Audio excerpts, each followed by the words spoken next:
Oh my God! Oh my God! Oh my God! Oh my God!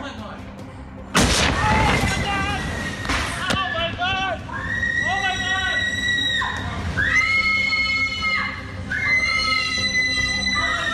73 muertos contabilizados hasta ahora y miles de heridos dejaron las explosiones en el puerto de Beirut, en Líbano. La onda expansiva superó el kilómetro, provocando daños que todavía a esta hora no son totalmente cuantificados. El origen habría estado en un depósito de materiales confiscado hace años. Las autoridades investigan si fue o no un accidente. Hay conmoción en el país. Así lo vivieron los chilenos residentes en Beirut. Fue verdaderamente terrible. Yo escucho a la gente, me habla todo el mundo llorando, porque se ha juntado con una serie de factores negativos que está viviendo este país. Sentí casi un terremoto muy fuerte, casi si fuera 7 o 7 grados y algo, y comencé a escuchar a la gente gritar. Crece la tensión en la Araucanía. Nuevos cortes de ruta y manifestaciones dejaron comuneros y carabineros lesionados en Lumaco, en la capital regional. Temuco, una marcha antirracista no autorizada en apoyo a los denominados presos políticos, terminó con incidentes y 11 detenidos. Ministerio de Salud y el Servicio Electoral acordaron protocolos sanitarios para el plebiscito del 25 de octubre. Las autoridades se comprometieron para mantener durante el proceso distancia social entre vocales y electores. Además, se busca garantizar la votación de pacientes con coronavirus que estarán lejos de la población de riesgo. Alexis y el Inter ya están en Alemania para jugar la Europa League. El tocopillano asoma como titular frente al Getafe. Mientras hay locura en Gimnasia de La Plata y de Maradona, que posible arribo de un crack. Al minuto después le contamos esto y más en 24 horas Deportes.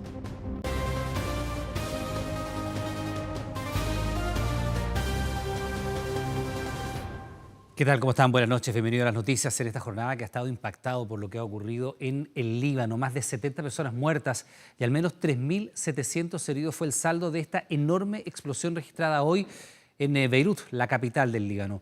Hasta ahora se dice que un incendio en el sector portuario habría provocado este enorme estallido. Las imágenes han dado la vuelta al mundo y son sobrecogedoras. En su pantalla, solo una muestra de la enorme explosión que este martes azotó a la capital libanesa y cuya onda expansiva se percibió prácticamente en toda la ciudad de Beirut. A eso de las 7 de la tarde, un incendio en el sector portuario terminó convertido en un inmenso estallido que dejó muertos, heridos y una enorme destrucción que fue captada por centenares de personas desde sus terrazas e incluso arriba de los autos. La onda expansiva llegó hasta 10 kilómetros a la redonda, afectando incluso al aeropuerto, centros residenciales y turísticos como el famoso barrio de Hamra y la Plaza de la Estrella, puntos neurálgicos de la perla del Medio Oriente como llaman a Beirut. Estábamos en casa, escuchábamos lo que sonaba como fuegos artificiales.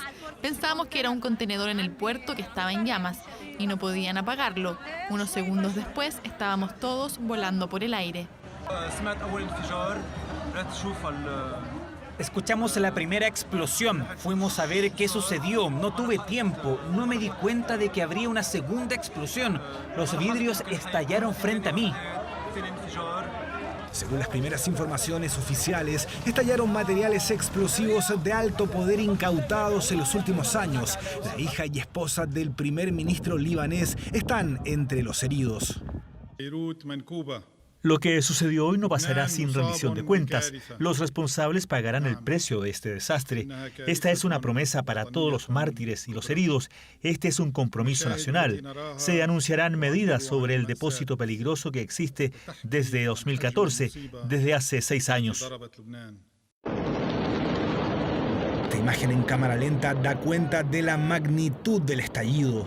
Some of our great generals, and they just seemed to feel that this was not some kind of a manufacturing explosion type of event. This was a seems to be, according to them, they would know better than I would, but they seem to think it was a attack. El estruendo dañó iglesias, interrumpió cultos religiosos e incluso afectó algunos matrimonios que a esa misma hora se oficiaban. Hasta ahora se cuentan más de 70 personas muertas y al menos 3.700 heridos.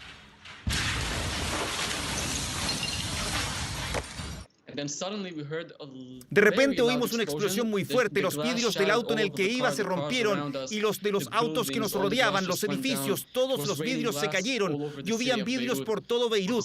Era como un volcán. Fue algo que nunca había experimentado en mi vida. El ruido, el humo y cómo se llama, la cantidad de kilómetros que alcanzó y cuántas personas lo sintieron. Fue la primera vez que ocurría en este país. Tras las 2 explosiones registradas en el puerto, el Consejo Superior de Defensa libanés declaró a Beirut como zona de desastre. Hasta ahora la hipótesis que se maneja es la misma que han pronunciado las autoridades, que el estallido fue un accidente producto de un incendio fuera de control que afectó a una zona donde se almacenaba material altamente explosivo.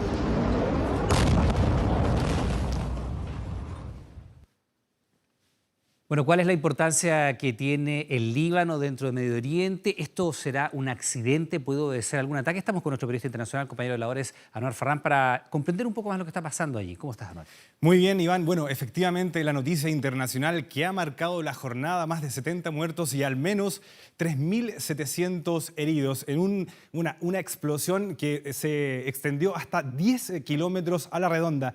Queremos mostrar específicamente dónde ocurre todo esto en Medio Oriente. Vamos a ver el mapa de la situación que nos está mostrando lo que ocurre. Aquí está el Líbano, ¿no es cierto? Un país que es vecino de Siria, muy cerca también de Chipre y está al norte de Israel, también muy cerca de Jordania. Esto para que nos vayamos ubicando básicamente en el mapa. Decía yo que la onda expansiva, avancemos un poco acá en el mapa, la onda expansiva fue de 10 kilómetros, Iván. Es bastante impresionante esto. Si lo trasladáramos a Santiago, veamos qué es lo que ocurre. Aquí tenemos, por ejemplo, si esto hubiese estallado en la Plaza de Armas de Santiago, estaríamos hablando que la onda expansiva habría llegado hasta Huechuraba. También habría podido tocar Las Condes, comunas como Ñuñoa, y también San Miguel y Pudahuel. Esto es lo que estamos revisando hoy día porque ha sido básicamente una explosión muy, pero muy grande que ha dejado, como estamos informando, más de 70 muertos y al menos 3.700 heridos. Bueno, eso además de la onda expansiva que tú señalas, también se explica por la densidad poblacional que hay en Beirut. Tú estuviste en la zona, yo también he tenido la oportunidad de estar en la zona. Es una zona con muchas edificaciones, mucha población, mucha gente en pocos kilómetros cuadrados. Y además con mucho conflicto potencial. Yo estuve hace, no sé, el 2006, mediado de por ahí, la última guerra con Israel, y han tenido una serie de conflictos en el último tiempo.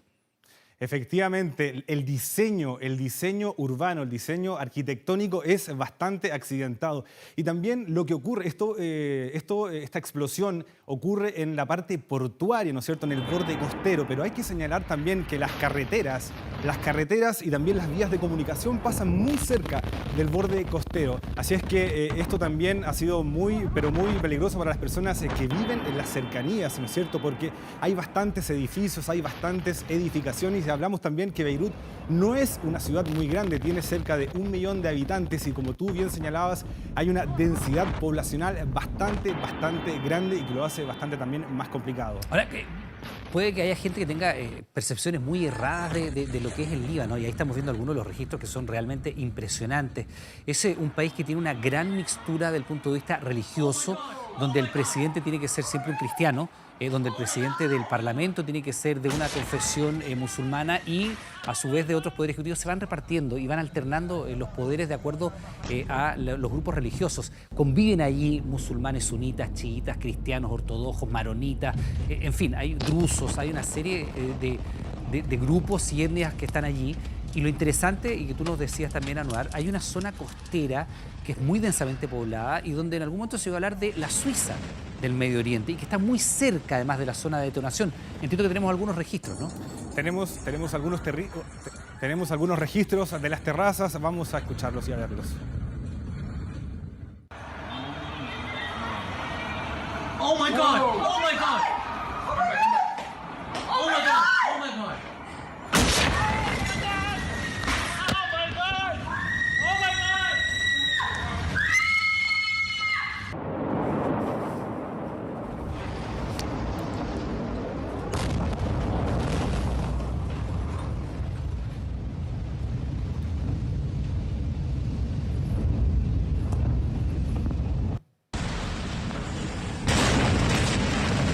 Bueno, son francamente impresionantes los registros, Anuar Farrah, nuestro periodista internacional, compañero de labores, que dan cuenta además de esta tremenda, fíjate, se forma como una suerte de hongo luego de esta detonación y todo lo que los edificios que hay alrededor terminan con daños muy severos. Esto explica la cantidad de víctimas fatales y la enorme cantidad de lesionados que todavía no hay un balance oficial, pero se cuentan por miles ya. Exactamente, fíjate tú que una de las cosas más paradójicas que podemos apreciar es que ni siquiera la gente que estaba a kilómetros de donde se produce esta explosión pudo también evitar la onda expansiva. Esto da cuenta de la enorme magnitud de esta explosión. Tenemos una nota también que refleja lo que está ocurriendo con personas que estaban allá en Beirut. Estaba con mi hija, su marido y su hijita. Estaba precisamente mirando hacia el mar. Hemos sentido como un tremendo terremoto. El edificio ha empezado a moverse de una manera terrible, una explosión como una explosión nuclear. Estaba regresando de mi oficina, sentí casi un terremoto muy fuerte, casi si fuera 7 o 7 grados y algo. Bajé del auto y vi una nube blanca, como si fuera una arma nuclear que explotó. Todo fue, aseguran, confuso, o quizás, contrariamente, demasiado nítido, demasiado tremendo, como para entenderlo con claridad. Pero la onda expansiva que ha producido esta explosión, yo no sé si la habíamos visto antes. Así, varios chilenos también fueron parte de aquella inesperada platea en la que se convirtió Beirut, asistiendo a su propio y sobrecogedor espectáculo. El ruido fue terrible, el humo que se veía como salía del puerto. Y en la casa de mi hija se han quebrado vidrios. Te puedes imaginar cómo ha sido la explosión. Fue verdaderamente terrible. Yo escucho a la gente, me habla todo el mundo llorando. Ocurrió en la zona portuaria. Voy a girar. ¿Ya? ¿Pueden ver algo? Ese es el puerto de Beirut. Duró poco, más lo suficiente para despertar en la capital libanesa los más crudos recuerdos de un conflicto que suena reciente.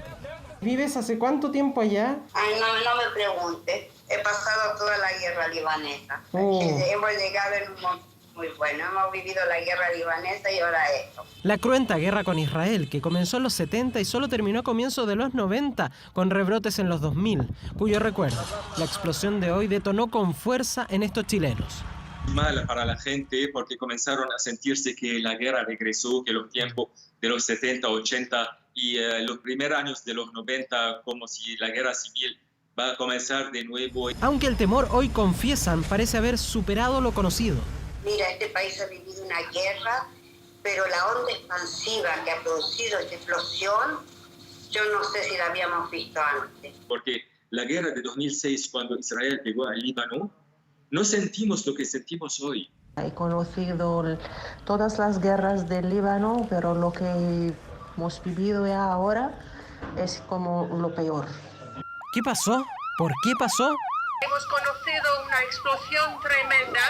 Pensamos que es de nitrato de sodio. Un depósito de fuegos artificiales. Otros dicen que no, que ha sido Israel, que puede haber sido que haya bombardeado. De un misil de un avión israelí. Y una explosión que sorprende justo cuando terminaba una cuarentena por COVID y la gente disfrutaba de escasos 2 días para la libre circulación. La gente que se quemaron, la gente que se ahogaron y la gente que... ya nadie sabe a dónde están, desaparecieron. Así sonó para el mundo. Y así sonó para esos chilenos en el mundo.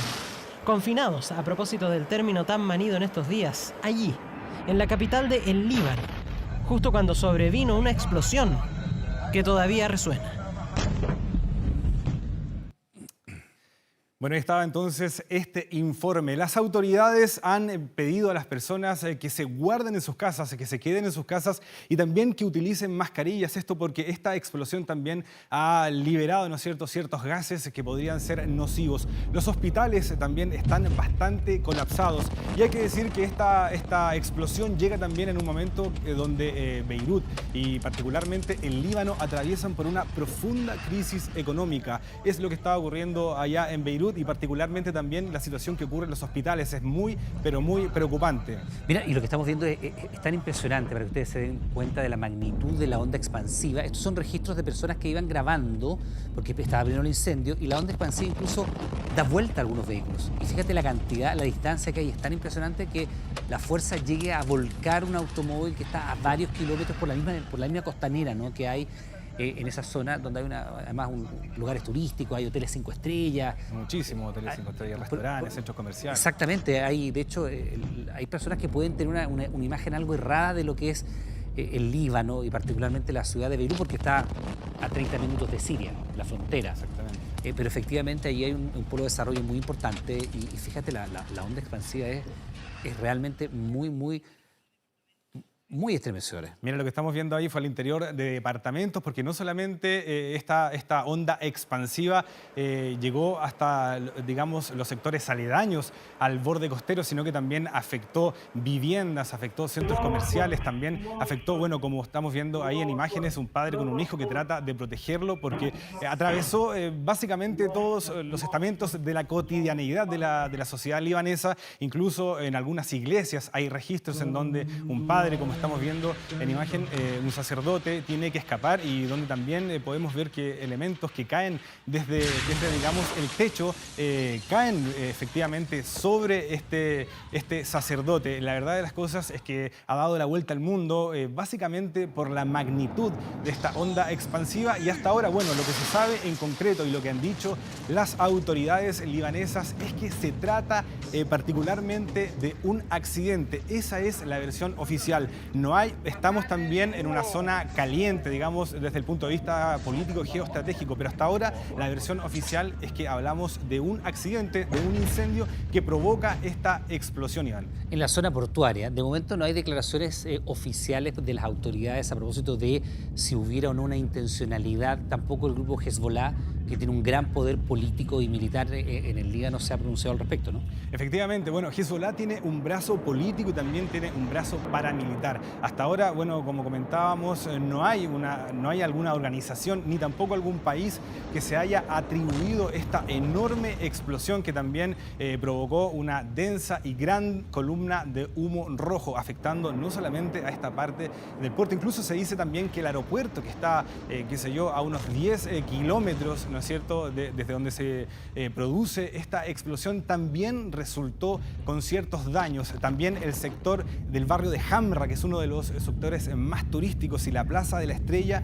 como también pudimos ver en la nota, resultaron bastante afectados. ¿Qué es lo que había en este depósito? Se habla de nitrato de amonio, un elemento que también en otras ocasiones ha sido utilizado para confeccionar elementos explosivos, pero lo que se sabe hasta el momento y como hemos señalado es que se trata de un incendio que provoca posteriormente un accidente. Bueno, nitrato de amonio que también se utiliza en la minería. Más adelante le vamos a entregar algunos antecedentes. Hay denuncias que se han hecho acá en Santiago de la circulación de nitrato de amonio transportado por algunos camiones con bastante pocas medidas de precaución. Es un elemento muy explosivo que, como tú bien dices, se utiliza en la industria de los armamentos y que habría estado depositado en la zona portuaria, que está a 10-15 minutos del aeropuerto de Beirut y, por supuesto, de ahí hacia el centro no son más de 10 otros minutos. Y eso es realmente una ciudad bastante pequeña desde el punto de vista de los kilómetros cuadrados que tiene, pero muy densamente poblada. Tú bien decías, la zona costera, la zona turística, pero también barrios como Sabra, Shatila, que han sido también en el pasado referentes históricos por las matanzas registradas allí en constantes guerras, la última de las cuales data del año 2006, más o menos, el enfrentamiento armado entre el Líbano e Israel. Tampoco hay noticias desde el lado de Israel que hayan tenido algún recrudecimiento de las actividades fronterizas o tampoco levantado estados de alerta, ¿no? Bueno, hasta ahora lo que se sabe solamente es lo que han dicho las autoridades libanesas. Y bueno, como veíamos en la nota también, Donald Trump, quien le pregunta a sus generales, él tiene una hipótesis bastante particular que no coincide con lo que han dicho las autoridades libanesas. Él le preguntó a sus generales, quienes le dijeron que esto eventualmente podría tratarse de un ataque. Esto, por supuesto, no ha sido confirmada. La información oficial sigue siendo que se trata de un accidente que provocó un incendio, posteriormente que detona en esta enorme explosión. También el gobierno de Chile, a través de un comunicado de prensa, ha manifestado sus condolencias y su solidaridad en una noticia que, por supuesto, ha marcado la agenda internacional del día, Iván. Sí, de hecho, nuestra delegación diplomática funciona en Beirut, mucho rato, en la que la Embajada de Chile en Siria tenía sus oficinas también en el Líbano y han estado alternando allí con un trabajo diplomático importante, el país de los cedros. Anuar Farrán, muchas gracias. Iván Núñez, muchísimas gracias. Y listo para convertirse en ley quedó el proyecto que establece el Estatuto Antártico, iniciativa que fortalece los derechos soberanos de Chile en el continente blanco. Un documento que surge luego que Argentina explicara su pretensión de plataforma continental extendida que colisiona con el interés de Chile en la zona austral. Corría el verano de 1948 y el presidente Gabriel González Videla se convirtió en el primer mandatario del mundo que pisó territorio antártico. Visita organizada para inaugurar la base O'Higgins, pero también con el fin de ratificar la reclamación de soberanía de Chile y la declaración de límites que había realizado años antes Pedro Aguirre Cerda. Era el comienzo de la Guerra Fría y varias potencias habían manifestado su interés de ejercer dominio en el continente blanco. De este hito clave para las pretensiones chilenas han pasado más de 70 años. Somos un país antártico, sabemos y estamos comenzando a entender la importancia del continente antártico para aspectos muy básicos de la vida de los chilenos y también entendemos que es relevante para el futuro del país.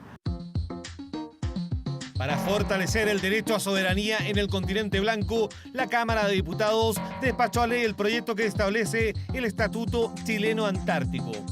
Texto que decreta la protección y cuidado del medio ambiente, así como también la condición de reserva natural dedicada a la promoción de la paz y la investigación científica. Además, declara que los derechos de soberanía de Chile se ejercerán con pleno respeto a las normas internacionales vigentes y consagradas en el Tratado Antártico. Yo creo que se debe entender como una ratificación de nuestro país en relación a los terrenos antárticos. Creemos que es un paso importante en poder actualizar, en poder sistematizar toda la legislación chilena con respecto a nuestra soberanía, así como también el respeto al multilateralismo con el continente antártico. Aprobación de un estatuto que llega cuando se conocen las pretensiones de Argentina sobre la plataforma continental extendida, trazado en la zona del mar austral que no es reconocido por Chile y que se superpone con los territorios reclamados en la Antártica. Ratificamos, lo que es algo evidente, nuestra reclamación soberana respecto del territorio antártico chileno. Lo que acaba de declarar Argentina no es oponible a Chile, no nos obliga para nada. Nosotros mantenemos nuestra reivindicación intacta. En el último tiempo, Argentina ha desplegado una serie de acciones legislativas y comunicacionales respecto de la plataforma continental extendida y cuya proyección afectaría los intereses de Chile en el territorio antártico. Que en el principio bioceánico que siempre ha declarado Argentina, que no está recogido en el Tratado de Paz y Amistad de 1984, pudiera llevar a pretender derechos sobre el territorio antártico y llevarse casi toda la península, ¿no es cierto?, que reclama Chile. Chile es la puerta de entrada a la Antártica y esta ley viene además en un momento muy oportuno porque reafirma nuestra soberanía en esa región tan importante para Chile y para el mundo. Estatuto que se encuentra listo para su promulgación como ley de la República y que ratifica la importancia del territorio antártico chileno. Y este martes la Comisión de Constitución de la Cámara aprobó el proyecto que agiliza la retención del 10% por deudas alimenticias. Esto pese a que el gobierno desistió de la indicación que permite el retiro forzoso del dinero de padres deudores que no quieran sacar su 10%, pero deben hacerlo para saldar sus morosidades. Lo sacáis y te tiráis porque voy a llegar a tu casa. ¿Me estás amenazando? No me interesa a nadie a mí allá. No sé si reír o llorar. Así que no estoy ni ahí. Yo te aviso nomás. Ok, cuídate. Casi 2 semanas desde la promulgación del retiro del 10% y amenazas como esta se hacen más constantes. Usted sabe cómo yo soy de loco. ¿o no? Usted es mi hija, me ha visto pelear, no me importa nada. Ahora, si tu mamá me va a demandarme, yo se la voy a hacer corta. Es así de corta, y no a ustedes, sino que al huevón que tienen ahí en la casa. En Los Ángeles, un hombre amenazó a su hija de 14 años y acá en Santiago, al hijo de Virginia, le pasó algo parecido. En mi caso particular, mi hijo de 15 años recibió mensajes de WhatsApp de parte de su papá, preguntándole si él estaba involucrado en el robo que le estaban haciendo. Trataba de ladrones, de tu madre es una ladrona, tu madre me está robando.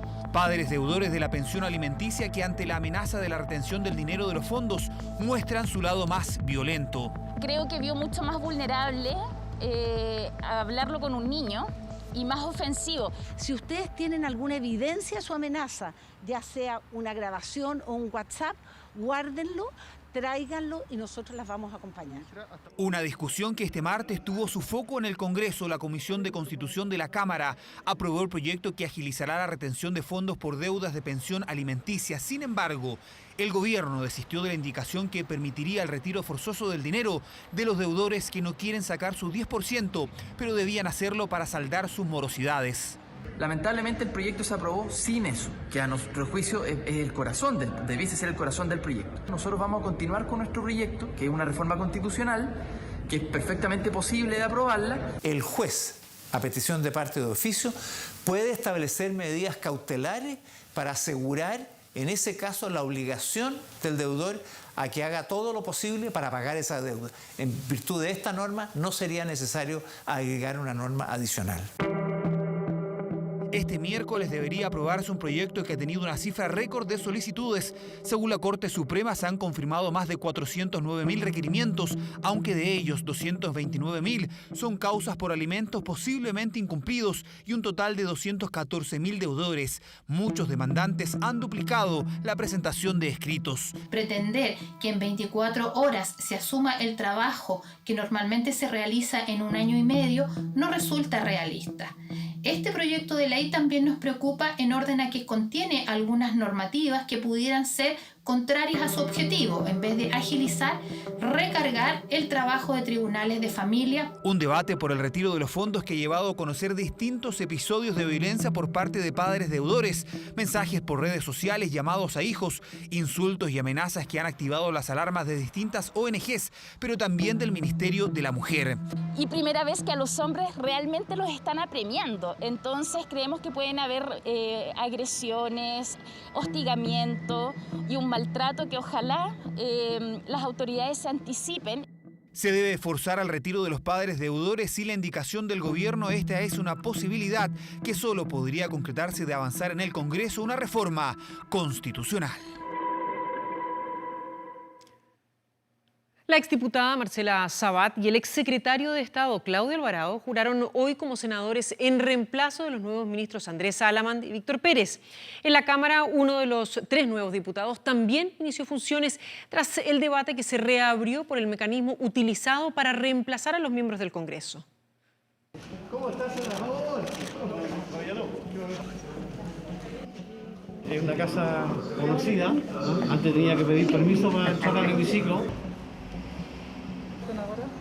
Buenas tardes, ¿cómo estás? Buenos días, senadora, ¿cómo estás? Hola, bien.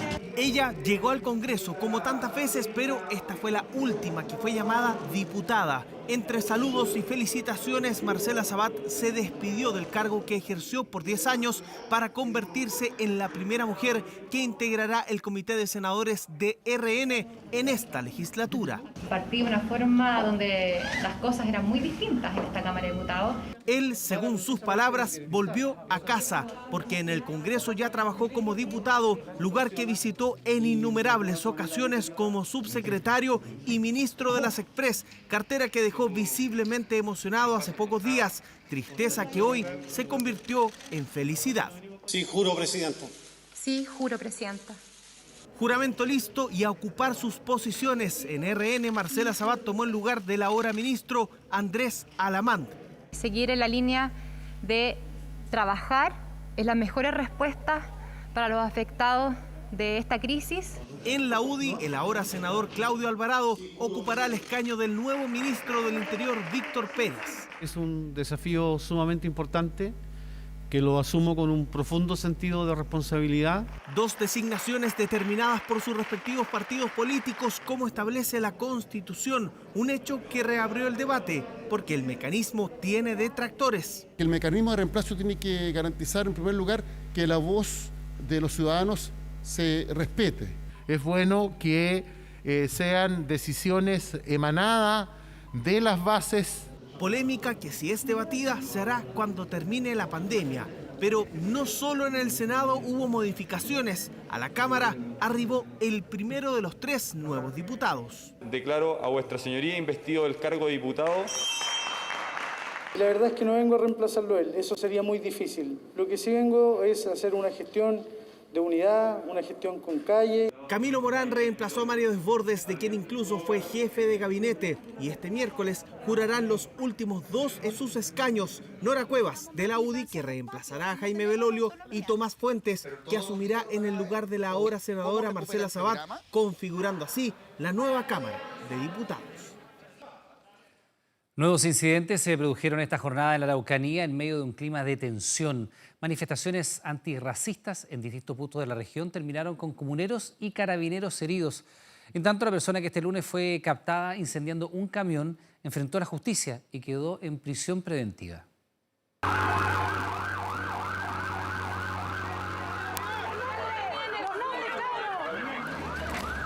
Los piquetes de las nuevas fuerzas de control y orden público de Carabineros comenzaron a operar en cuanto se dio el primer paso en la calzada. Decenas de manifestantes intentaban marchar por las calles céntricas de Temuco en rechazo al racismo, dijeron, pero minutos antes de que lo hicieran fueron advertidos por la policía uniformada. Todas estas convocatorias, marchas, deben contar con la autorización. Y esta no tenía el permiso que otorga el gobierno. Lo que sucedió en Curacautín es condenable totalmente, irrechazable, repudiable, y en ese sentido hoy día es lo que queremos venir a manifestar acá, manifestarnos sobre el racismo. Se logró la detención de 11 personas que marchaban y que ocasionaban desórdenes en este inicio de marcha. En Lumaco la situación fue parecida. Decenas de comuneros se manifestaron en la calzada, generándose lo que ven imágenes. Queremos denunciar el uso desproporcionado de la fuerza policial que se ejecutó en contra de nuestros lamien, que se encontraban en una manifestación pacífica. Movilizaciones que se dieron también en otras comunas en contra de lo sucedido el sábado en Curacautín, cuando decenas de civiles intentaron desalojar la alcaldía que se encontraba tomada por comuneros, los que ahora presentarán una querella. Hay varios videos que circulan en las redes sociales donde se puede ver una turba de civiles encapuchados, la mayoría de ellos, atacando a mujeres y hombres mapuche, quemando sus vehículos, realizando insultos racistas. El gobierno condena absoluta y completamente toda forma de violencia. Y dentro de esas formas de violencia está también la autotutela. Desde el gobierno también analizan posibles acciones legales por los últimos hechos acontecidos en la zona. Yo no fui a provocar absolutamente a nadie, fui a iniciar un trabajo de diálogo y a respaldar y a fortalecer la acción de la Policía de Carabineros y de la PDI, que están resguardando a las personas, que están resguardando y cuidando. Soy absolutamente antirracista. Para encontrar soluciones duraderas se necesita abordar las causas profundas de estas tensiones, entre ellas la discriminación estructural y los asuntos pendientes en el ámbito de derechos humanos de los pueblos indígenas. Diálogo que intentará establecer el gobierno a través de una mesa con exintendentes que ya tiene confirmados. Tengo la mejor y la mayor disposición para poder ayudar y ser un aporte en esta crisis que está viviendo la región de la Araucanía. Creo que uno no se puede restar y nadie se puede restar a la conversación, al diálogo, porque en el fondo es la única herramienta que tenemos en democracia para resolver los problemas. La reunión se sostendría este viernes, eso mientras la persona que incendió un camión el lunes en Coyipulli en medio de manifestaciones y que fue grabado por las cámaras de seguridad enfrentó a la justicia quedando en prisión preventiva. Quédense en casa. Y siempre en este tema, el ministro del Interior dijo que existe una deuda de larga data con los pueblos originarios, pero que no es justificable la violencia que se está viviendo en la zona. Víctor Pérez participó en la Comisión de Seguridad Ciudadana del Senado, donde se analizó este tema. Vamos de inmediato con Poirot Escobedo, que nos tiene detalles a esta hora. Poirot, buenas noches.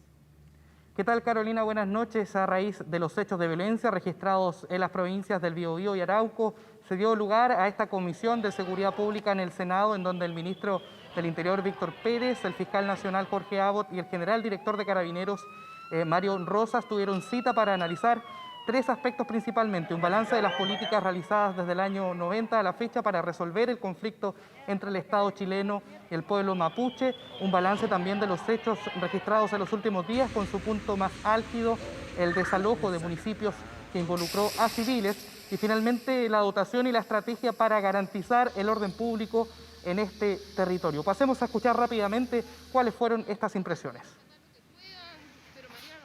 La situación no es solo un problema de seguridad pública, sino que también es un conflicto político que se arrastra por más de un siglo.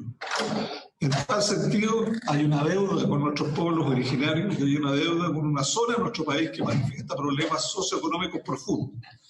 Sin embargo, también debo advertir que dicha situación no puede llevar a ningún actor político o social a justificar la violencia que se vivió en la zona. Tenemos un número de personas, un número importante entre los años 2019 y 2020, ya personas condenadas y personas en prisión preventiva, que por lo demás, algunas de ellas son materia de los últimos acontecimientos. Ya tenemos 12 personas ya condenadas, ¿no es cierto?, y 21 personas en prisión preventiva solo ya en la Araucanía. En consecuencia, pareciera que el conflicto no tiene, ¿no es cierto?, que ver con el reproche penal. El ministro Pérez rechazó también que su visita a la Araucanía se tratara de una provocación para generar actos de violencia y separó la reivindicación mapuche de quienes solicitan la liberación de comuneros presos, ya sea prisión preventiva o condenados por diversos delitos. Las reuniones continuarán en el Congreso Nacional. Mañana la Comisión de Seguridad Ciudadana de la Cámara de Diputados y también la Comisión de Derechos Humanos del Senado para hablar sobre este tema en particular. Vamos a seguir muy pendientes, por supuesto, de la discusión. Poirot, muchísimas gracias. Buenas noches. Buenas noches. Y maltrato infantil es lo que investiga la Fiscalía, esto luego de una denuncia viralizada de quien dijo presenciar la agresión contra un niño en Peñaflor. El caso provocó la ira de los vecinos que llegaron a protestar hasta el recinto privado, pero que colabora con el Sename. No lo puedes ¿Quién te pegó? ¿El tío? ¿El monitor? ¿Quién fue? La denuncia provocó un sinfín de reacciones. Agresión a un niño supuestamente por parte del monitor de una residencia. Quien grabó el video es Daniel, vecino de Peñaflor. Bajó de su auto al ver una escena que no pudo pasar por alto. Veo a un tipo adulto que tenía un niñito de los pies y lo arrastró como un saco papa con la guatita al suelo y lo tiró después para adentro. A mí me dio coraje porque yo soy padre, después me di cuenta que es un hogar de niños y ahí me pongo a grabar. La denuncia de maltrato ocurrió en esta residencia de niños, aldea Mis Amigos de Peñaflor, recinto privado sin fines de lucro que colabora con el Sename. Daniel solo viralizó el video, pero este martes hizo la denuncia formal en Carabineros. Yo soy un adulto maltratando a un niño y eso no puede ser. Los niños se merecen respeto y lo único que quiero es justicia para ese pequeño, para todos los niños que están adentro que los maltratan. Más de una decena de vecinos llegó hasta el frontis del hogar. Hubo tensión ante la falta de respuestas. Colocaron carteles. El padre que logró entrar a la salida no le quisieron abrir. También nos entregó su testimonio. ¿A su hijo lo han golpeado? Sí, yo creo que una que le da almuerzo le puso unos palmetazos para que se comiera toda la comida. Y el niño, como no quería mal, le metió la comida a la fuerza, así es más, yo me volví loco. Como la denuncia de Daniel fue el día siguiente, se realizó primero una de oficio que ya investiga la Fiscalía Occidente. Al niño se le constató lesiones y está en buenas condiciones. El caso está también en el juzgado de familia. Carabineros volvió al hogar durante esta mañana. Se requerirá información al hogar respecto a la situación y el estado del menor en dicho lugar y asimismo se oficiará a la Defensoría de la Niñez para determinar si existe vulneración de derechos de niños, niñas y adolescentes. ¿Y el director puede hablar con él? Por el acceso principal o por el costado, imposible hablar con el director del recinto, familiares pudieron entrar. La situación era muy tensa. Caballero, disculpe, ¿usted es de la residencia? Sí, señor. ¿Nos puede contar un poco cómo tomaron ustedes la denuncia? En este momento vamos a hacer una acción que voy a hacer otra cosa. Si ustedes me esperan, no tengo ningún problema. Pero ¿puedo conocer solamente el tema? Sí. Si eso no tiene nada que ver con lo que están informando. De ahí conversamos, ¿ya? ¿Pero el niño fue agredido o no? No, señor, no. Me disculpan, me esperan. Nunca más volvió para aclarar la denuncia. Sí lo hizo el Sename, que llegó durante la mañana. Toda la información va a ser parte de la denuncia, de lo que se ha denunciado, de la investigación que va a hacer la Fiscalía y también de la investigación interna y de las supervisiones extraordinarias que vamos a seguir haciendo a la residencia. Acá, ciertamente, lo que no ha primado de ningún punto de vista es la consideración por el interés superior de ese niño y evidentemente nosotros estamos recabando todos los antecedentes adicionales. Según los antecedentes, el niño se mantendrá en este hogar, pero las fiscalizaciones se multiplicarán, eso mientras avance la indagatoria generada a raíz de un video viral. ¿Quién te pegó? ¿El tío? A ver, imaginémonos que ya estamos en 25 de octubre, el día del plebiscito que va a determinar si los chilenos quieren o no una nueva constitución y qué órgano la va a redactar si es que se impone la opción apruebo.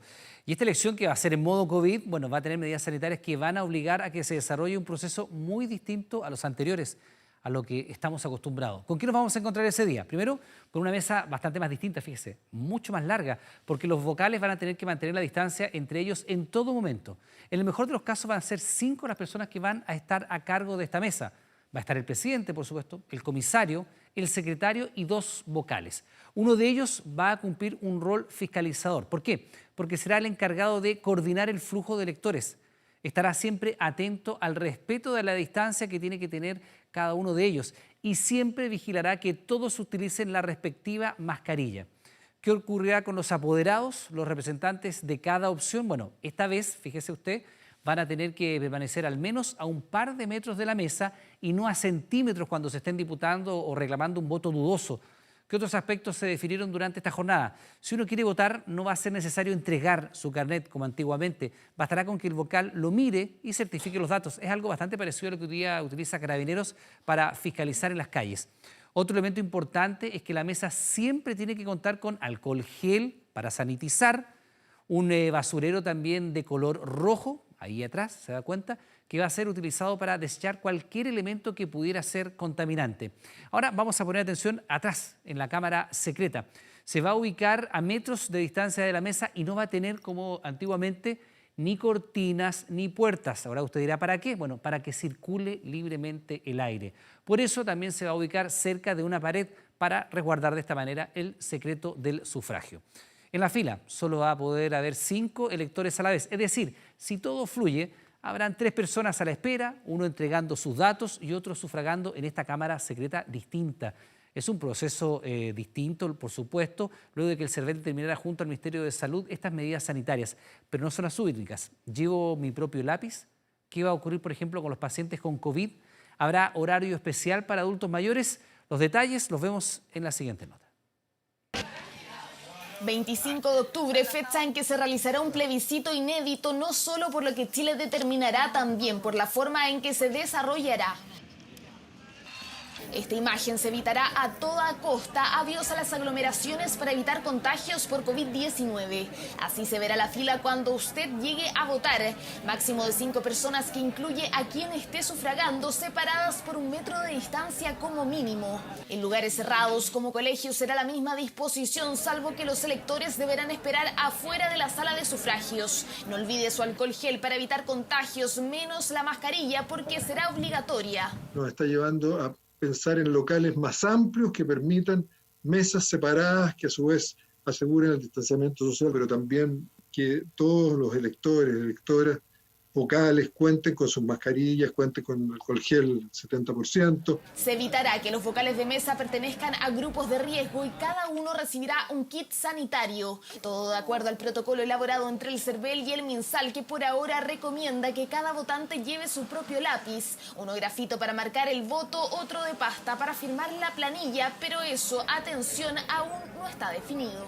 Se van a mantener todas las medidas sanitarias, alcohol gel, mascarilla quirúrgica, protector facial en el caso de los vocales de mesa. Con respecto a los adultos mayores o a los pacientes con enfermedades preexistentes, es probable, pero no lo puedo adelantar, que fijemos un horario especial. Se propuso además que este grupo pueda asistir acompañado por una persona de confianza, lo que aún está en estudio a la espera de lo que determine el propio CERVEL, el MinSal, el Colegio Médico y otras autoridades que están resolviendo esas posibilidades. ¿Qué pasará con quienes sean pacientes COVID-19 ese 25 de octubre? ¿Podrán votar ese día? El Ministerio de Salud aseguró que sí podrán hacerlo y ya existen alternativas para evitar contagios. Los pacientes COVID positivos van a tener otra vía de entrada en el mismo local, incluso con señalética diferenciada. Queremos implementar una estrategia, por ejemplo, para que los vocales de mesa que atiendan a los pacientes COVID positivos hayan sido pacientes recuperados porque ya van a tener anticuerpos en contra del coronavirus. Otra preocupación que rodea a este inédito plebiscito es la seguridad al interior y exterior de los lugares de votación. Las Fuerzas Armadas y de Orden serán las encargadas, como en anteriores procesos, principalmente si surgen eventuales desórdenes o disputas entre representantes del apruebo y el rechazo, que afecten la distancia física y el buen desarrollo de las votaciones. Distintas organizaciones sociales ya han realizado propuestas. El gobierno debe elaborar un protocolo detallado que esté enfocado en desescalar los conflictos, que también permita el nombramiento y la designación de policías y representantes del gobierno a nivel local que puedan dialogar directamente con la ciudadanía. Pero el plebiscito es un proceso que no solo involucra la jornada de votaciones. La campaña electoral también fue normada y se estableció el adiós de los actos masivos que darán paso al uso de medios digitales para que cada comando dé a conocer su propuesta. Se permitirá el puerta a puerta, pero con un número reducido de personas. Se exigió también crear y desarrollar todo tipo de material informativo y didáctico que refuerce las medidas sanitarias. La idea es asegurar una alta participación en la elección. Asegurar que hay una inversión importante en materia de comunicaciones. Es esencial que la población sienta que ir a votar es seguro, que se han tomado todas las medidas. 82 días quedan para el plebiscito del 25 de octubre, que se reordena y reorganiza en medio de una pandemia. Ahora resta que las autoridades definan las últimas modificaciones para que no existan dudas el día que los chilenos decidan si quieren o no una nueva constitución. A ver, las cifras hablan de poquito más de 900.000 personas que ya han participado de la petición del bono de la clase media. Hay muchas dudas en el proceso. Hay una cantidad no menor de personas a las cuales se les ha rechazado. Marcaron muchos cero ingresos. Andrés Vial, nuestro editor de Economía, no solo con eso, porque además se cumple el plazo de los primeros 4 días de tener la respuesta sobre la solicitud del 10%. El día de mañana vamos a hablar de bono clase media, vamos a hablar del retiro del 10%, también del CERNAC, que está investigando a las 3 grandes del retail por el tema de las ventas online. Ya. Partamos con el bono clase media. Tú lo decías, cerca de 1 millón de personas que ya casi lo ha pedido. Y aquí hay 3 preguntas que son bien importantes. Hay muchas dudas, han habido muchos problemas en el sitio de impuestos internos, muchas personas que no saben ni siquiera si es que lo pueden recibir o no. Este es un beneficio que se tramitó en paralelo con el 10%, el 10% fue bastante más rápido. Esto comenzó ya a calificar la gente, a postular hace algunos días. ¿Quién califica para este bono de 500 lucas? Ya, los 500.000 pesos. Es la piedra Esa angular es la pregunta madre, podemos decir. A ver, ¿quién califica? Aquí los trabajadores informales quedan fuera. Perfecto. Trabajadores dependientes, aquí las personas que boletean y también los empleadores. Son los 3 grupos que clasifican para este grupo. Los informales quedan fuera. Aquí las personas con ingresos sobre 400.000 pesos y bajo 1.500.000 pesos pueden postular a estos 500.000. Las personas entre 1,5 millones y 2 millones, ahí ese es el techo de la clase media, es un plan de ayuda a clase media, van a acceder a un bono, pero es decreciente, va cayendo de 500 hasta los 100.000 pesos para las personas con 2 millones de pesos. Y deben certificar, y esto es lo más importante, porque estos 2 primeros es el año 2019, el promedio de sueldos del año 2019. Y para julio de este año, de acuerdo a la declaración hecha en impuestos internos, deben certificar una caída mínima del 30% en los ingresos, en el sueldo de julio. Y ahí está el problema. Vamos con las siguientes gráficas que hemos preparado, las preguntas que más recurrentes respecto a este tema. Por ejemplo, Iván, Si recibí el IFE, el ingreso familiar de emergencia, ¿puedo recibir el bono de 500.000 pesos? Si una persona, por ejemplo, recibió 400.000 pesos del IFE, se complementa con 100.000 de este bono y llega a las 500 lucas. Si una persona está recibiendo 250 del IFE, va a recibir 250 de acá. Se complementan, no es uno más el otro, no es que tú vayas a recibir 40 del IFE y 500 de acá. No, el techo son 500.000 pesos. Y esta es la pregunta que más se ha repetido, porque de las 900.000 personas que han postulado a este bono clase media, 200.000 han tenido el siguiente problema, Iván. Quienes tuvieron problemas con ingresos cero en julio, cero, por errores voluntarios y algunos involuntarios en hacer el trámite, que pusieron cero. Ya, espérate, que estamos hablando de una cantidad muy importante de gente. Sí, 200.000 de 900.000 marcaron cero ingreso en julio. Recordemos que había que poner el promedio de ingreso del 2019 y compararlo con el ingreso de julio. Y si julio cayó un 30%, ahí puede postular a este bono clase media. El tema es que de los 900.000 que postularon, 200.000 pusieron ingreso cero en julio. Tendrán que devolver este dinero a las personas que su ingreso no fue cero, sino que, por ejemplo, fue 250.000 pesos, pero al marcársele cero van a tener que devolver ese diferencial que no debieran recibir. Lo que dijo la autoridad es que Impuestos Internos se va a comunicar con esas 200.000 personas, de manera telefónica, por mail, vamos a ver de qué manera. Y si se comprueba que esa persona voluntariamente mintió y dijo que era cero, pero por ejemplo estaba recibiendo 200.000 pesos de la Ley de Protección del Empleo, va a tener que devolver ese dinero con intereses. Pregunta. Porque ahí supongamos que alguien exprofeso mintió, puso cero. Pero es muy fácil decir me equivoqué, digité mal. Es que el tema es que comprobar que mintió va a ser muy difícil. ¿Cómo tú vas a comprobar una intención? O sea, muy difícil. ¿De qué manera el Servicio de Impuestos Internos va a comprobar que la persona efectivamente se equivocó? La forma que lo compruebe no sabemos. La persona, si realmente su ingreso fue cero, no va a tener que devolver plata, y si no mintió, si es que esto fue un error involuntario, va a tener que devolver la plata, pero sin intereses. Las preguntas que más se repiten en la nota de José Ignacio Atenas. Yo me metí a servicio de impuestos internos y ha tenido fallas de sistema. No, bien, estaba todo clarísimo. Aparecía la información de que efectivamente mi sueldo había bajado. Realidades distintas para un mismo proceso. Ya van más de 900.000 solicitudes aprobadas para el bono de 500.000 pesos, pero este no ha estado exento de problemas y dudas. Tendría que estar trabajando, ¿no?, para poder optar al beneficio, y eso es lo que no sé. Quienes califican a este bono podrán acceder los trabajadores dependientes que estén acogidos al seguro de cesantía, hayan pactado disminución de jornada o remuneraciones, y quienes se encuentran cesantes. A ellos se suman los trabajadores independientes y empresarios individuales. No sé si califico por rentas, por horas extras que han bajado.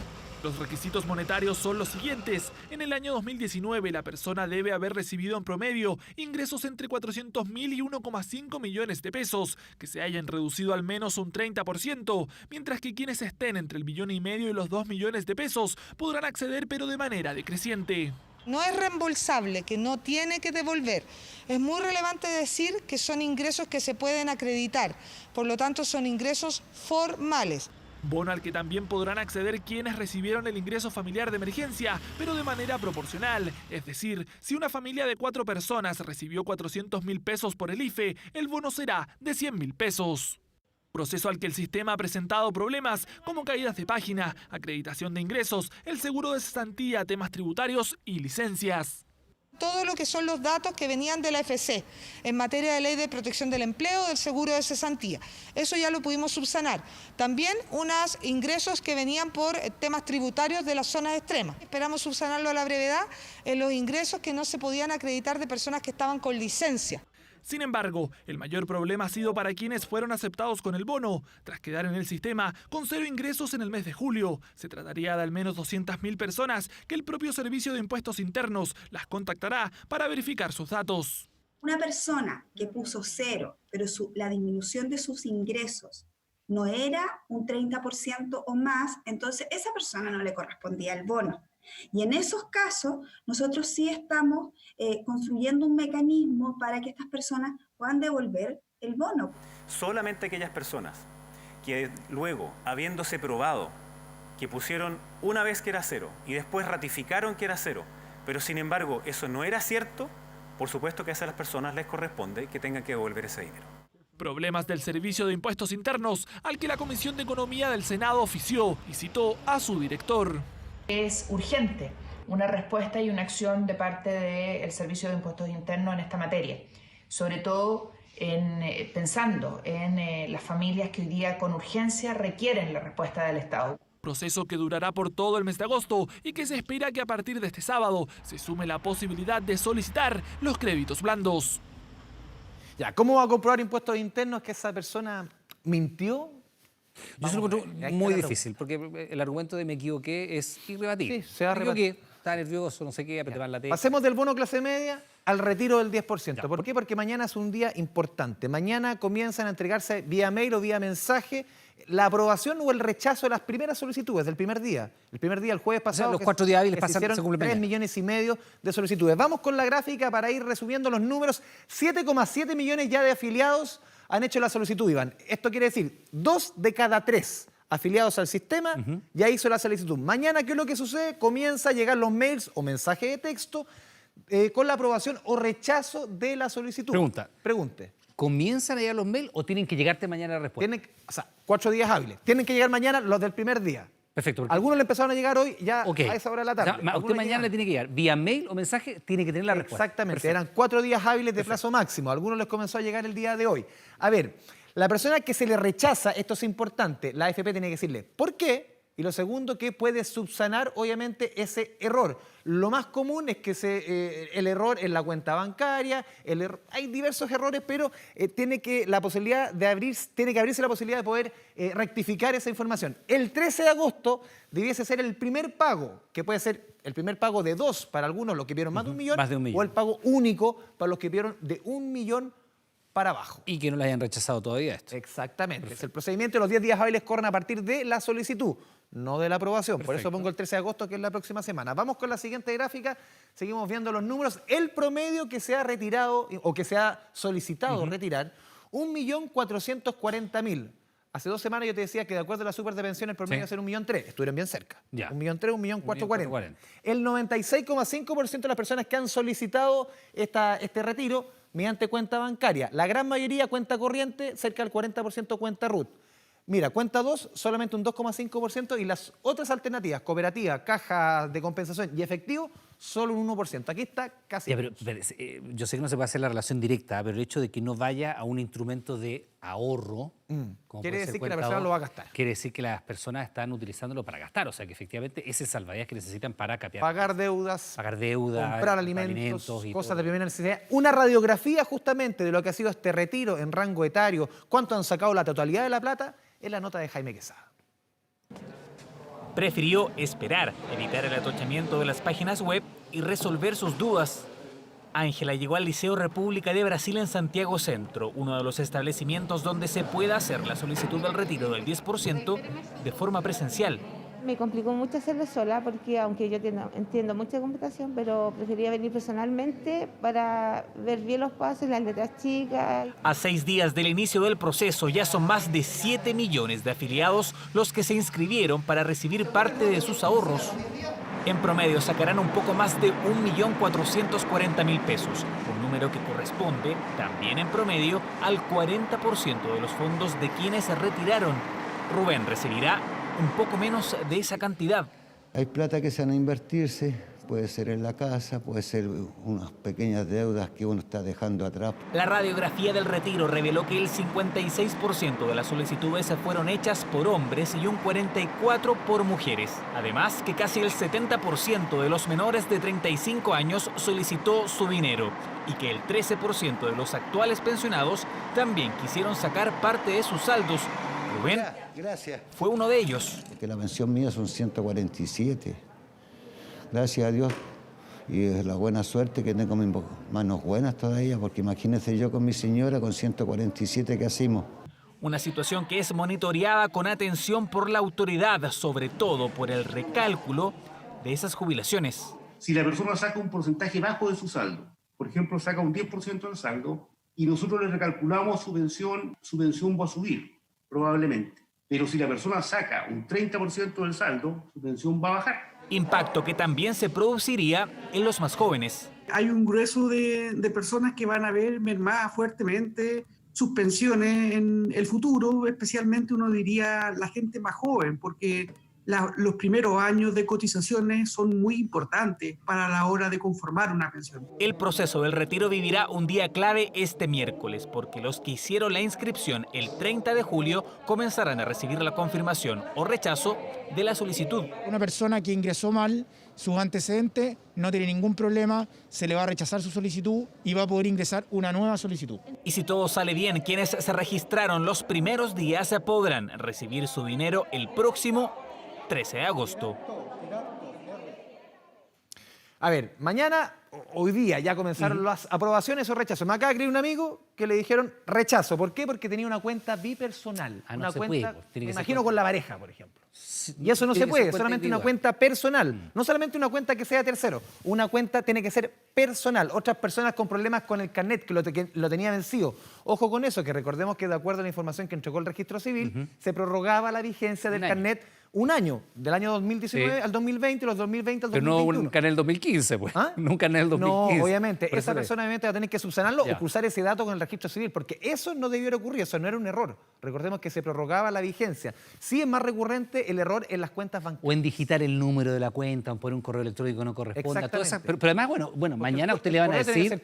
y mañana le van a decir cuál es el error que cometió y cómo puede subsanarlo. Exactamente, y tiene una nueva posibilidad de realizar nuevamente el trámite. Vamos con el siguiente tema que también le influye en su bolsillo. Este martes, el Servicio Nacional del Consumidor anunció que exigirá compensaciones por incumplimientos en compras por Internet. Se trata de un procedimiento voluntario colectivo que se hará con las 3 principales tiendas del retail que concentran un 53% de los reclamos. Hablamos de Falabella, Ripley y París, por el retraso en la entrega de productos que se comercializaron a través del e-commerce en esta pandemia. Desde marzo a la fecha, el CERNAC ha recibido 72.000 reclamos por la tardanza de entregas de productos y en particular estas 3 tiendas han aumentado los reclamos en un 539% respecto a la misma fecha del año anterior, se ha sextuplicado. Pero también se debe haber sextuplicado o algo así las ventas por Internet también. O sea, tiene que ir más o menos aparejado. Es 1 a 1, sí. El proceso también busca investigar otras prácticas como promesas de gift card que no se cumplían o cobros indebidos. A su vez,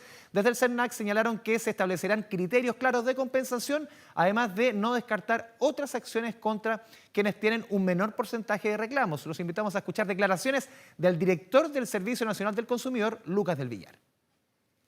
Hemos iniciado un procedimiento colectivo que establecerá los criterios para esas compensaciones, como por ejemplo considerar a todos los afectados, que sea proporcional la compensación al daño generado, incluyendo por ejemplo un monto por cada día de atraso y además que las empresas mejoren sus procesos y eliminen estas malas prácticas.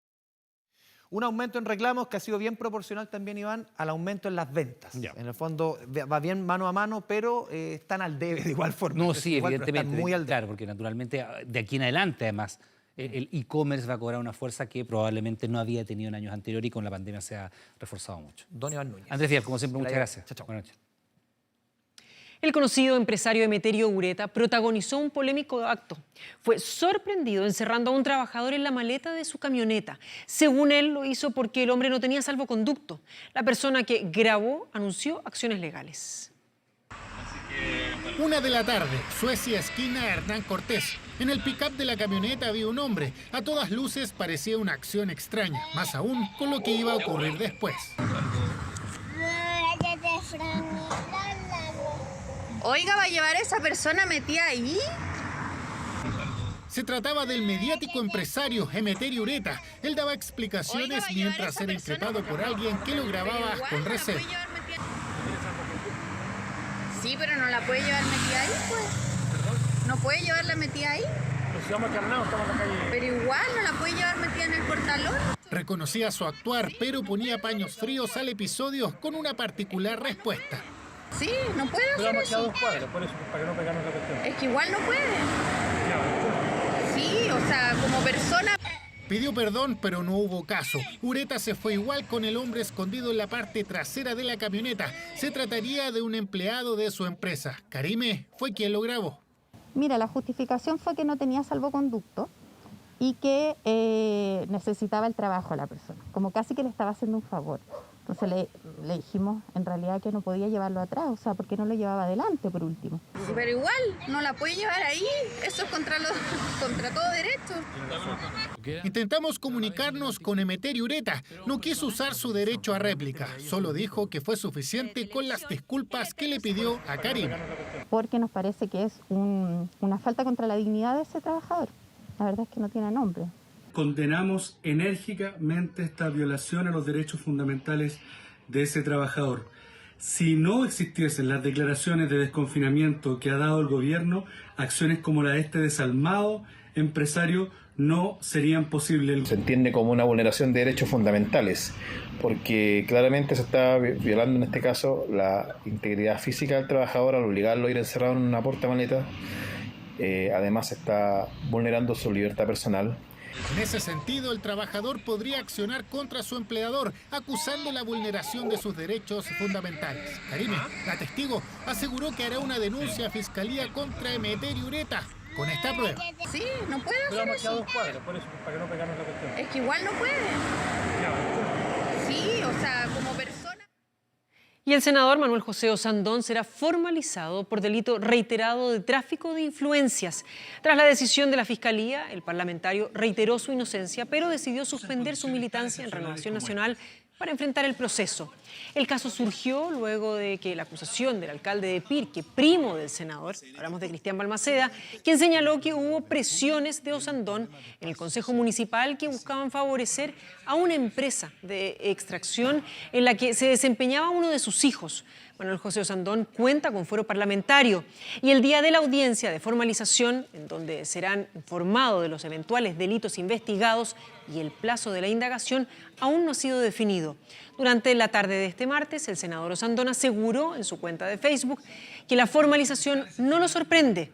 Quienes continuamente nos hemos enfrentado a los grandes poderes políticos y económicos, recibimos la venganza de los poderosos, sostuvo en la red social. Dicho tribunal tiene que fijar una audiencia para los efectos de que la Fiscalía comunique los cargos en contra del senador que corresponden a delitos reiterados de tráfico de influencia y se le va a imputar al senador autoría como ejecutor de los mismos.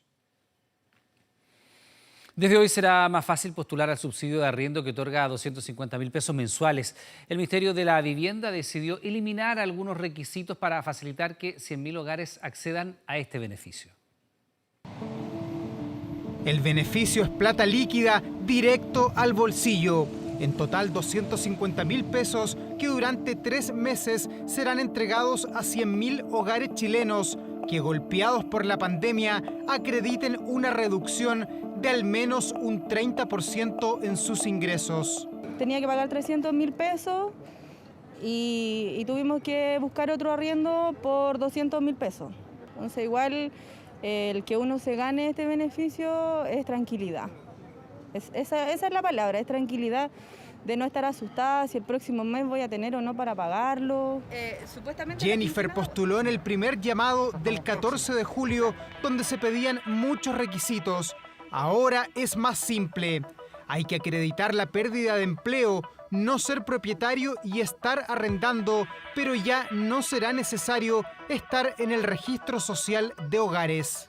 Eliminamos ese requisito, lo cual simplifica enormemente, porque la postulación se puede hacer 100% digital y por tanto evitamos aglomeraciones, evitamos riesgo de contagio. El subsidio entrega 250.000 pesos mensuales a quienes paguen hasta 600.000 en arriendo, siempre y cuando el ingreso familiar no supere los 2 millones de pesos. Son 3 meses que vamos a tener pues de mayor calma para sobrellevar la situación. Nosotros pagamos aproximadamente 460.000 pesos, incluyendo los gastos comunes, lógicos. Y de verdad esto es un gran apoyo porque tenía muchas preocupaciones de no saber cómo voy a pagar el mes siguiente del arriendo. Incluso este mes de agosto no sabía cómo pagarlo porque mis ingresos han disminuido casi en su totalidad.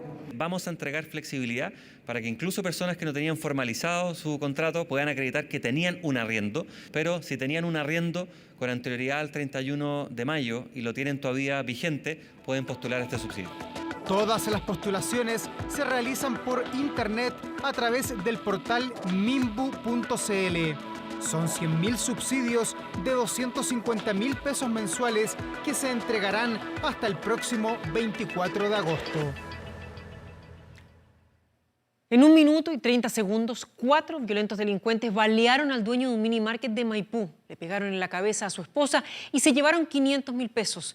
Delito que quedó registrado no solo en video, sino también en audio por las cámaras de seguridad del local. Antes de que sonara el disparo, ellos salieron corriendo porque parece que vieron que se bajaron. En ese momento comenzó quizás la peor pesadilla de una familia de Maipú. Yo cuando sentí algo aquí, empiezo a increparlo, que voy a llamar a carabineros y me entro y en un segundo ya estaban adentro, me hicieron tirar la puerta, hicieron tirar la... Esto lo hicieron tira. ¡Abre la puerta! ¡Señora, abre la puerta! ¡No le hagas un balazo, quédate ahí! ¡No, abre la puerta! ¡No le hagas un balazo! En un momento apareció un auto que ni siquiera conocían y entraron con chaleco antibalas, entraron con armas, venían con mascarilla, venían con gorro. Mi papá intentó poner resistencia y para que no entraran, para que no le hicieran daño a mis hermanos y a mi mamá. La euforia y la desesperación de los delincuentes fue superior al intento de este padre de familia por calmarlos.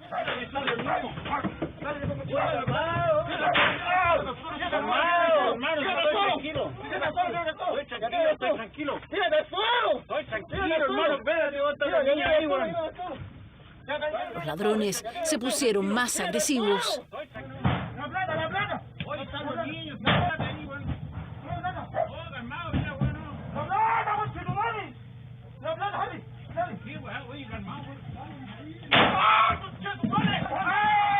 La bala le entró por aquí y le salió por acá. Este violento robo ocurrió aquí, en la población El Maitén de Maipú, una zona rural donde no están acostumbrados a este tipo de hechos delictuales. Aquí no hay seguridad para nosotros, nada tampoco, no, nada. Preocupante porque uno no está acostumbrado, la verdad que no está acostumbrada a eso. Nunca había pasado algo así. Esta población es súper tranquila. Incluso hay más negocios para allá y nunca había pasado esto. Hace 2 años que Denise tiene este negocio junto a su marido y es la segunda vez que ingresan a robar. La primera fue menos violenta. Cuando salí hasta aquí habían 2 allá con pistola, 2 acá y el que estaba con un fierro sacó todos los cuadraditos de ahí. Aquí esta vez fueron directo a la caja, pero pásame la plata, pásame la plata.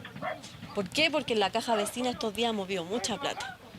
Entonces, obvio, los pagos de los bonos, nosotros tratamos de girar, entrar, y alguien de ellos tiene que haber venido a girarnos, porque viene gente nueva de repente.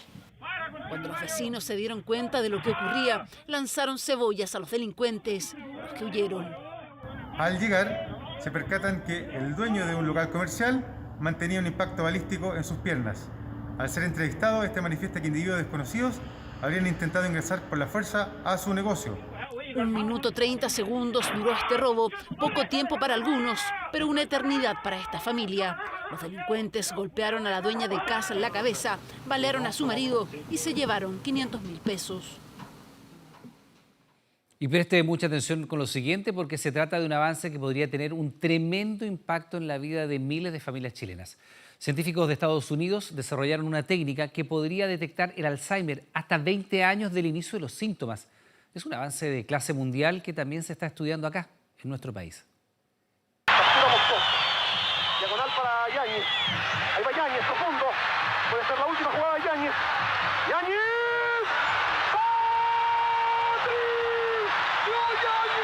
Todos lo conocemos por sus hazañas en la cancha. Patricio Yáñez nunca abandonó el deporte y la pasión se traspasó a los micrófonos. Pero hay un aspecto de su vida privada que no es muy conocido. Hace poco más de 6 años, su madre comenzó a tener problemas de memoria. Mis papás viven en Quilpué, mis padres viven allá, y él comenzó a darse cuenta en el día a día que mi mamá de pronto se olvidaba de cosas y entraba en diálogos o en frases que no tenían mucho sentido con lo que estaba haciendo en ese momento. Ese fue el comienzo. Por algunos momentos su madre se desconectaba. Así lo describe el Pato Yáñez. Poco a poco, su mamá se fue apagando. En ese momento tenía 75 años. A mí el último tiempo ya los últimos años era muy difícil que supiera que era el hijo del medio. Patricio, me abrazaba, pero no lograba tener esa bajada de que a lo mejor habían segundos, digo yo, que a lo mejor habían segundos, Patricia, te abrazaba.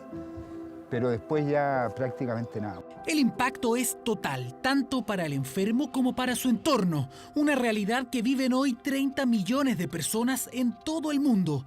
El Alzheimer es una de las patologías más complejas para los científicos. Es que la ciencia aún no descifra por completo cómo funciona el cerebro. Pero cada vez se conoce más y hay diferentes formas de explicar lo que se sabe. Por ejemplo, un piano. Todo lo que aprendemos está codificado en nuestras neuronas y tenemos millones. Cada una cumple un rol distinto, un sonido. Lo maravilloso de nuestro cerebro es que todas funcionan de manera coordinada y armónica. Y ahí comienza la magia.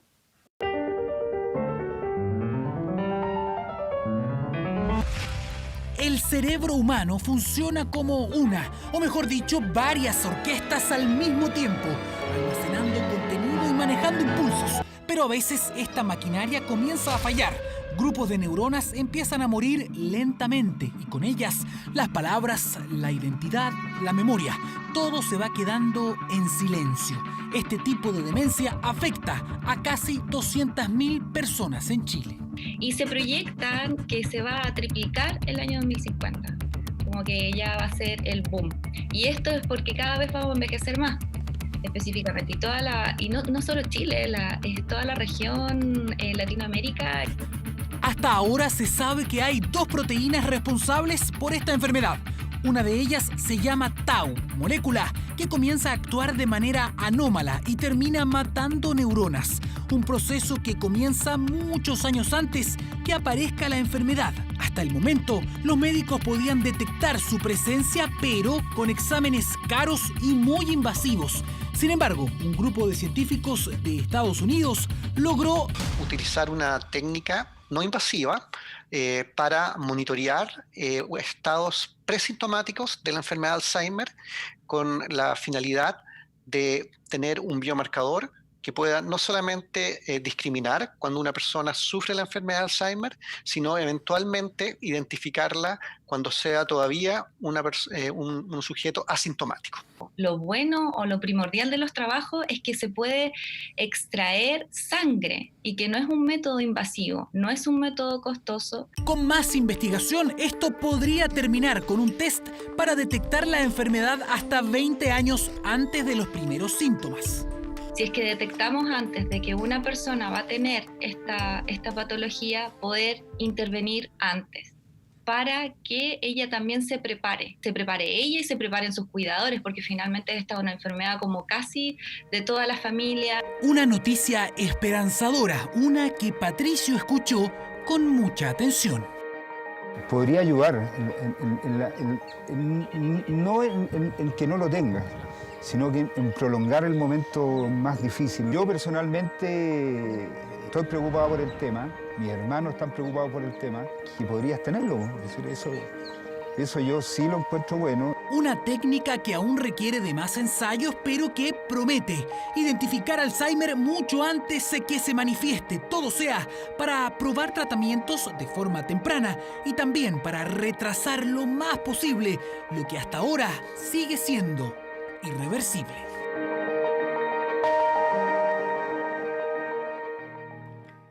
Les recordamos que a partir de las 22 horas, Televisión Nacional de Chile está autorizada para transmitir programas para mayores de 18 años.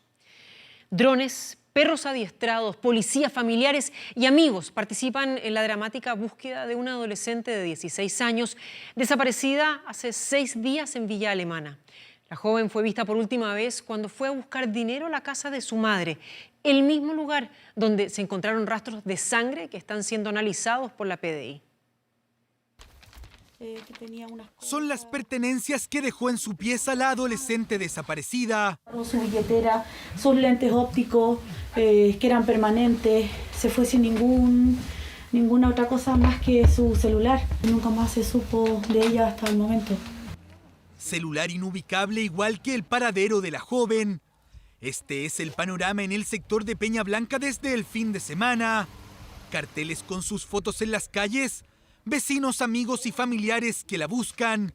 También las policías, carabineros y la PDI con la brigada canina, que en la tarde de este lunes encontraron restos de sangre en la casa que su madre comparte con su actual pareja.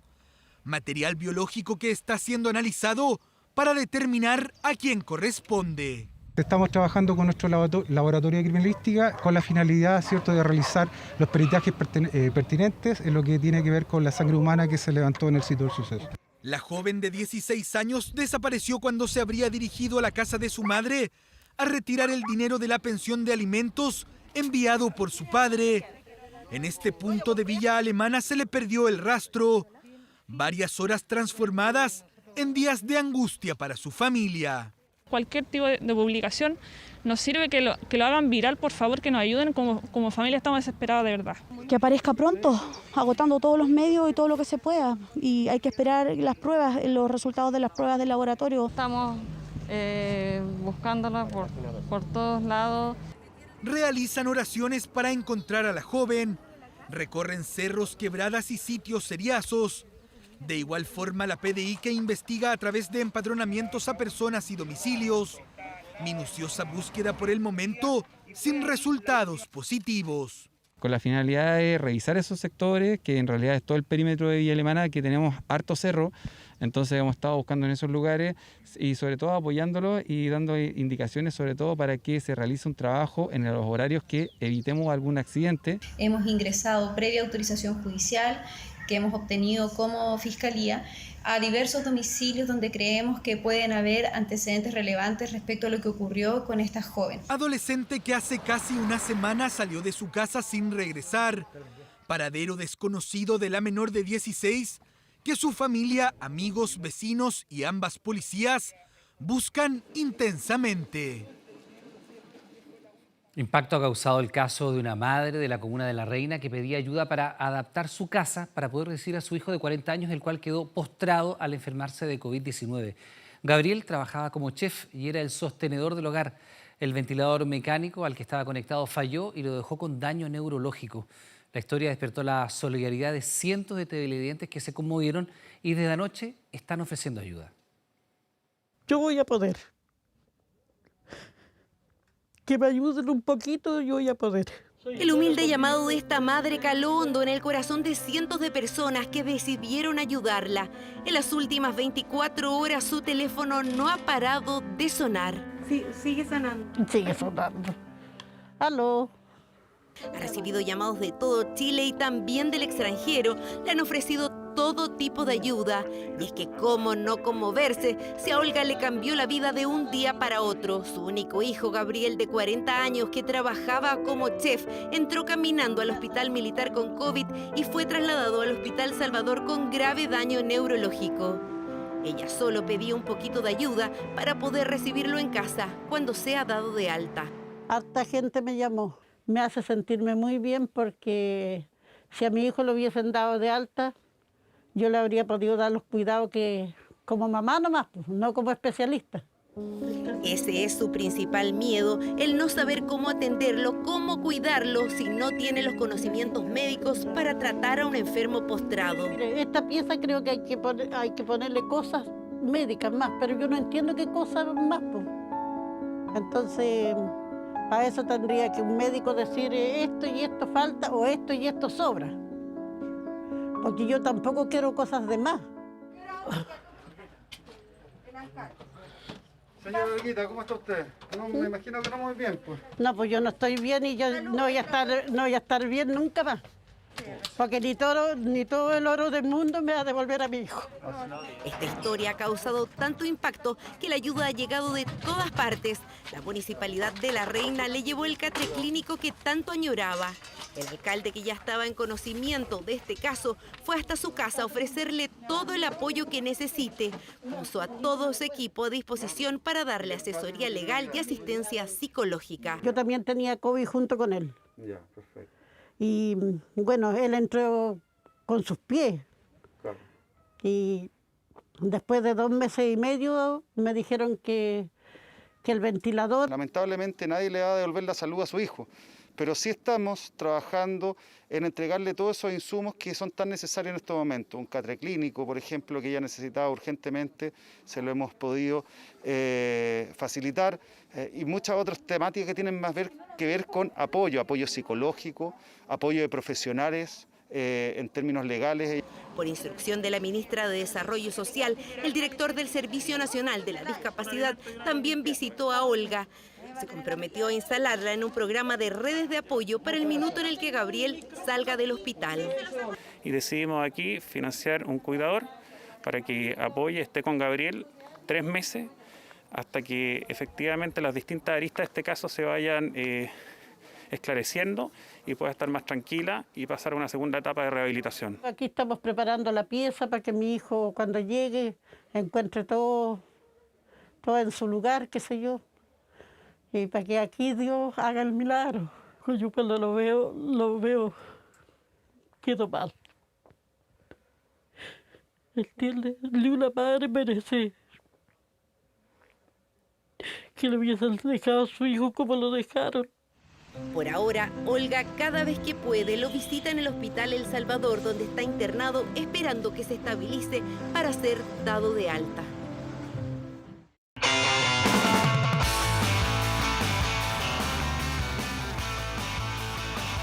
Alexis Sánchez y el Inter de Milán ya están en Alemania para jugar la Europa League ante el Getafe. ¿Cómo le va? ¿Cómo está? Buenas noches. Aunque Antonio Conte aún no confirma los 11 titulares, el chileno asoma como pieza clave para el duelo de octavos de final de la competencia europea. Ojalá que este señor que está acá atrásito sea titular mañana.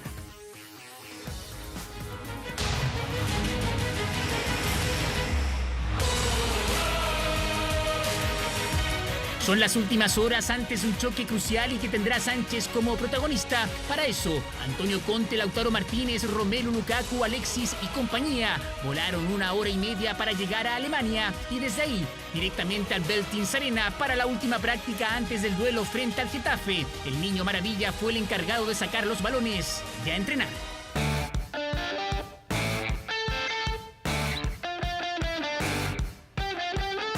Especial atención de las cámaras con el técnico y con las estrellas del ataque interista. El belga que será titular, el argentino que quiere acompañarlo y el chileno que, según la prensa italiana, será el acompañante de Lukaku desde el primer minuto. Por el Inter estamos todos bajo una misma bandera. Somos un nosotros y no un yo. El Inter se enfrentará al Getafe en Gelsenkirchen. Será un partido único y el ganador se enfrentará en los cuartos de final al vencedor de la llave entre el Rangers de Escocia, dirigido por Steven Gerrard, y el Bayer Leverkusen de Charles Aranguis. Lo daremos todo, como hicimos en el campeonato. Haremos todo lo que esté en nuestras manos y en nuestras fuerzas. Alexis y compañía llegan con una racha de 8 partidos sin perder en el calcio. Eliminaron al Ludogorets de Bulgaria con habilitación de Alexis y siendo protagonista. Ahora estamos jugando esta competición, estamos aquí, estamos listos, sabemos que es duro, que el oponente es duro, será un partido difícil y tendremos que luchar. Conte lo sabe muy bien, el Getafe terminó octavo en la Liga Española. Su buen juego los convirtió en uno de los equipos sorpresa del torneo. En 16avos de final eliminó al Ajax, uno de los favoritos, y ahora intentará dar otro batacazo ante los de Milán. Su principal amenaza es el goleador Jaime Mata. Ganar ayuda a ganar. Es inevitable que las victorias traigan autoestima, convicción y conciencia. El Inter y el Getafe podrán hacer 5 cambios y si hay tiempo extra se otorga una sustitución especial. Es decir, es muy poco probable que Alexis no vea acción ante los españoles. Será la oportunidad perfecta para que el niño vuelva a brillar. Una instancia en la que a punta de goles y habilitaciones puede explicar por qué se está a punto de oficializar su permanencia por los próximos 3 años en el equipo de Milán. Mucha suerte para Alexis. La que no tiene suerte es Colo-Colo y sobre todo blanco y negro, porque la nube negra no quiere alejarse del Monumental. Al millonario pago de los contratos por derecho de imagen se suma ahora, para variar, un quiebre dirigencial. Cuando se interrumpe el contrato de trabajo, se interrumpe con todas sus beneficios y con todos también sus bonos. Aníbal Mosa explicó así la suspensión de contrato que vivieron los jugadores de Colo-Colo desde abril y por 3 meses. Eso puede tener un sueldo base, eso puede tener un bono de casa, eso puede tener un bono de movilización, eso puede tener un bono de producción, puede tener varias cosas. Pero lo que no está dentro del vínculo son los derechos de imagen. Dicho ítem se encuentra en otro contrato, el que no era afectado por la Ley de Protección al Empleo al no tratarse de un compromiso laboral, por lo que Blanco y Negro debe cancelarlo íntegramente. Y hemos tomado las medidas para que nosotros, todos los acuerdos que tiene Blanco y Negro y Colo-Colo con sus jugadores, con su cuerpo técnico, van a ser respetados. Cerca de 550 millones de pesos es el monto a pagar a 7 jugadores que negociaron aparte sus derechos de imagen. El directorio de este martes acordó 2 propuestas, ambas votadas por 5-4. En relación a los derechos de imagen, se cancelaría todo en 4 pagos a contar de enero.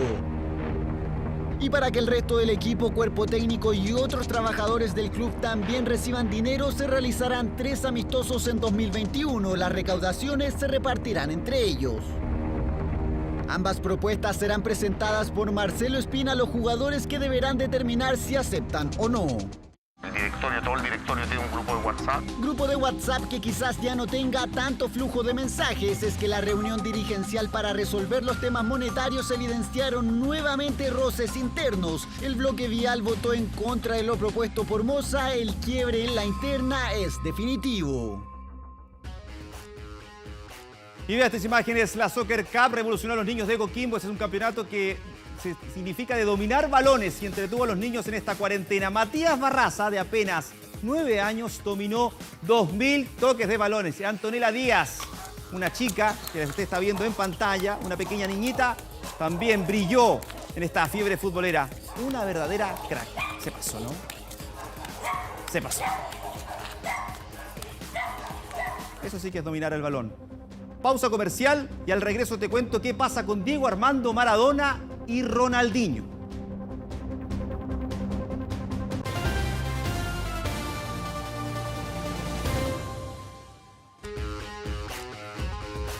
Y como te lo adelanté antes del corte, locura en La Plata, en Argentina, porque Gimnasia de Diego Armando Maradona tiene en la mira a un crack mundial.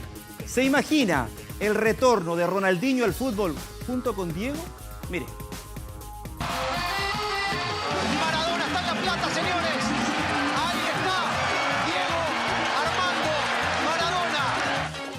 De su llegada a La Plata y a Gimnasia ha sido una locura. Maradona y su imán, genio y figura, polémico y hasta salvador. Al dejar sin efecto el descenso por secretaría gracias al COVID, el DT del Lobo ya piensa en el regreso y para ello tiene preparado una bomba. Ronaldinho en La Plata, en Gimnasia, sería realmente una locura. Y desató de inmediato el debate al otro lado de la cordillera, con 40 años y 2 y medio en el retiro, cumpliendo condena en Paraguay en un hotel de lujo y solo con un par de pichangas entre reos, ¿serán suficientes para que Diño regrese junto a Maradona a la alta competencia? Para mí es factible. Si Maradona quiere y se tienta con un llamado, puede estar. ¿Cómo no va a jugar Ronaldinho en el fútbol argentino? Entre un papelón y una vergüenza. Gimnasia es un equipo enorme. Que se ponga bien. Ronaldinho 6 puntos le sobra acá, muchachos. Sí. No solo en Gimnasia, sino para el fútbol argentino. Para tener un jugador de la categoría de Ronaldinho en el fútbol argentino, jerarquiza mucho.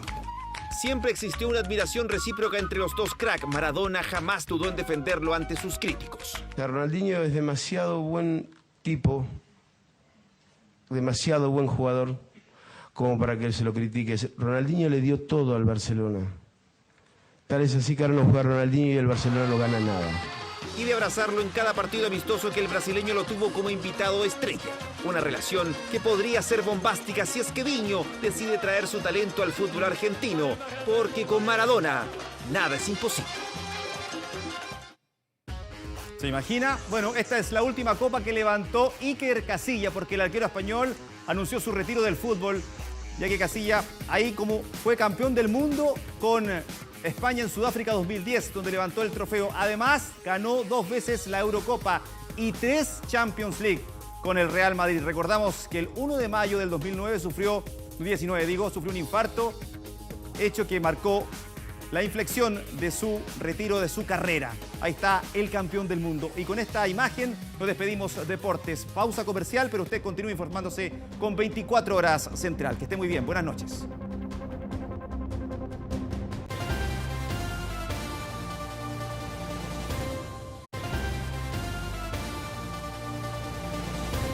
El expresidente de Colombia, Álvaro Uribe, fue detenido por los presuntos delitos de soborno y fraude procesal. La Corte Suprema de Justicia ordenó este martes el arresto domiciliario contra el actual senador por un caso que se sigue en su contra por supuesta manipulación de testigos. Este caso se remonta al 2012, cuando Uribe presentó una denuncia judicial contra el senador Iván Cepeda, del partido opositor Polo Democrático, por un supuesto complot con falsos testigos a fin de involucrarlo en actividades de grupos paramilitares. La Corte Suprema se abstuvo de procesar a Cepeda, pero al contrario pidió investigar a Uribe bajo sospecha de haber manipulado a testigos. Uribe siempre ha negado los cargos y hoy, a través de su cuenta de Twitter, escribió que la privación de libertad le causa profunda tristeza por su señora, su familia, por los otros colombianos que todavía creen que algo bueno ha hecho por la patria. Y esta historia es como sacada de una película. Escuche bien, son 3 náufragos que dibujaron un mensaje gigante SOS en la arena, en una remota isla del Pacífico Sur, para atraer la atención de los equipos de rescate. Los navegantes habían desaparecido hace 3 días, luego de zarpar del atolón de Pulawat, esto con destino al atolón de Pulap, en la Micronesia. Pero al poco andar, su embarcación se quedó sin combustible y se desviaron de su curso. Finalmente tocaron tierra en una pequeña isla deshabitada, donde dibujaron esta señal de SOS. El pedido de auxilio fue avistado desde el aire por naves de rescate de Australia y Estados Unidos, que participaban justamente en la búsqueda de los navegantes perdidos. Los 3 náufragos fueron encontrados en buenas condiciones y evacuados en un helicóptero hasta la base estadounidense en la isla de Guam.